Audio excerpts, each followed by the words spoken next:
He stepped out of the sleek black sedan before the towering glass facade of his penthouse, its mirrored surface reflecting the dying embers of sunset. The valet closed the door with a soft click.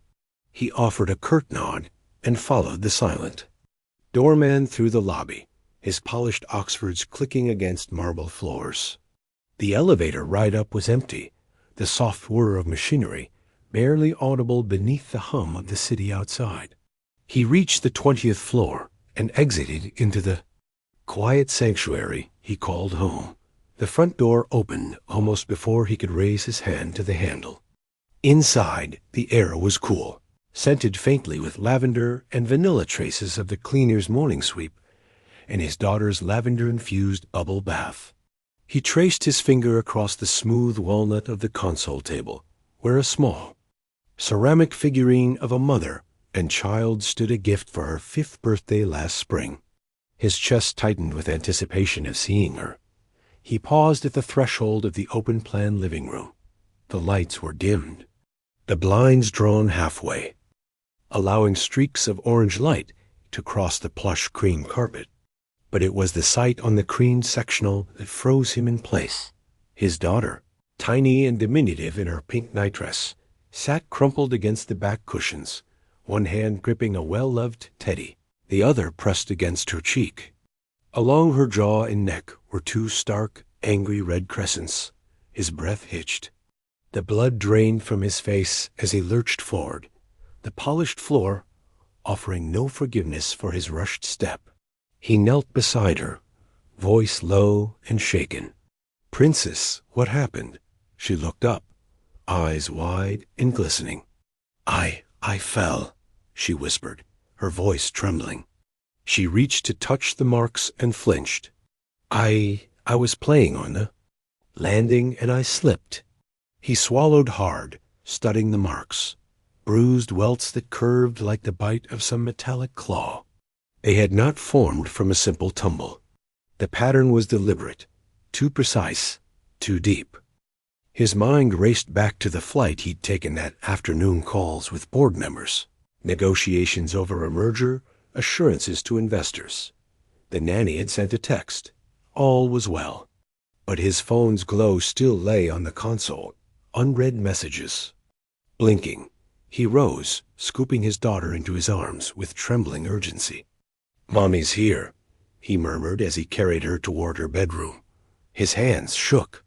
The guard at the security desk he passed seemed suddenly hostile, the hush of his staff oppressive. In the hallway, he caught sight of the nanny emerging. From the master suite her face flushed, something unreadable in her eyes. She froze when she saw him cradling his daughter. "Sir," she began, voice faltering. "Where were you?" He demanded, every syllable taut with anger and fear. I stepped out to take a phone call. I thought she was safe." Her gaze flicked to the red crescents on his daughter's skin. He stopped. "On her landing?" She shook her head. She was playing. I told her not to, but she—" Her voice broke. "I'm so sorry." He felt a surge of protective fury. "I told you to keep her in the playroom." His tone was harsh, but his heart pounded with dread. "Bring me some ice." She nodded and fled down the corridor. He pressed a kiss to his daughter's forehead. "We're going to fix this," he whispered Dot in her bedroom.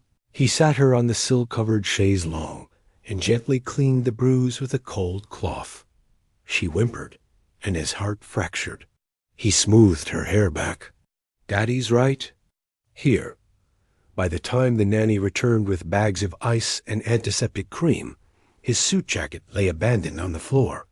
He took in the apologetic expression on her face and closed his eyes. He would need answers now. "Tell me exactly what happened," he demanded. She swallowed and laid out the timeline. She'd gone to answer a call from the agency, leaving his daughter for 2 minutes.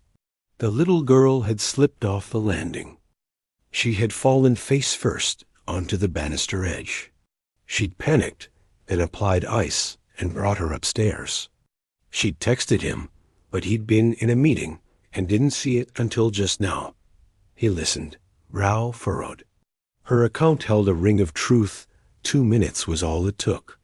But the severity of the marks, their symmetrical arc, suggested the banister was sharper than standard, or perhaps malformed. He frowned, recalling that the banister had been replaced last month during renovations. A new handcrafted metal design, imported. He'd signed off on the blueprints, but never inspected the final installation.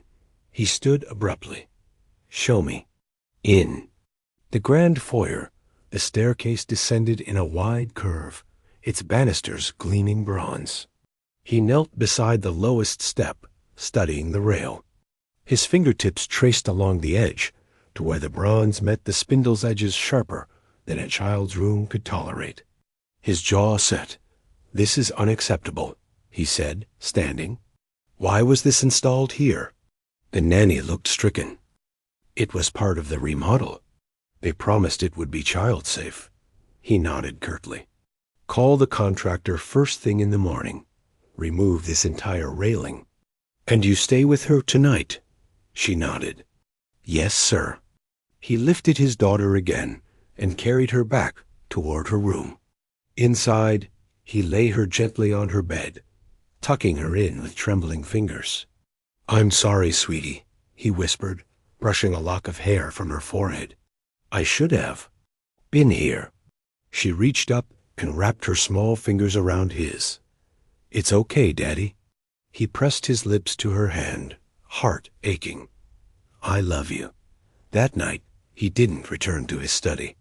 He lay on the floor beside her bed, listening to her shallow breaths, staring at the ceiling.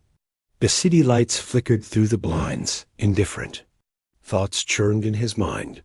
The board meeting, the merger, the deadlines, but above all, his daughter's safety. The next morning, he summoned the head of security and 2 contractors to the penthouse.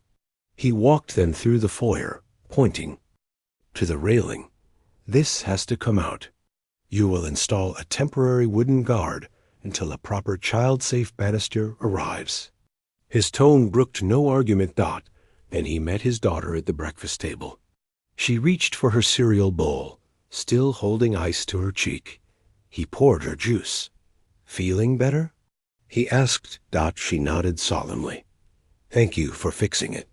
He smiled, ruffling her hair. "I'll always fix things for you." He watched her eat, deliberating. He would tighten every detail of her life. New locks on cabinets, repositioned furniture, padded corners throughout the house. His wealth would become protective armor around her, an invisible fortress of care and vigilance. That evening, as he closed another contract on his laptop, his phone buzzed. A message from the nanny. "Doctor says swelling is reducing. She be fine." Relief washed over him. He stood and walked to his daughter's room, peering in to see her asleep, the light from her night lamp casting a soft glow. He leaned against the doorframe, determining silently that nothing, neither business nor pleasure, would ever keep him from coming home early again. His priorities had shifted. His empire mattered, but his daughter was his true legacy. The red marks would fade, but his promise to protect her would be permanent. He turned out the light and left the door ajar, stepping into the corridor with renewed purpose. The city beyond might roar with ambition, but here, in this sanctuary, his little girl's safety and her peaceful sleep were all that mattered.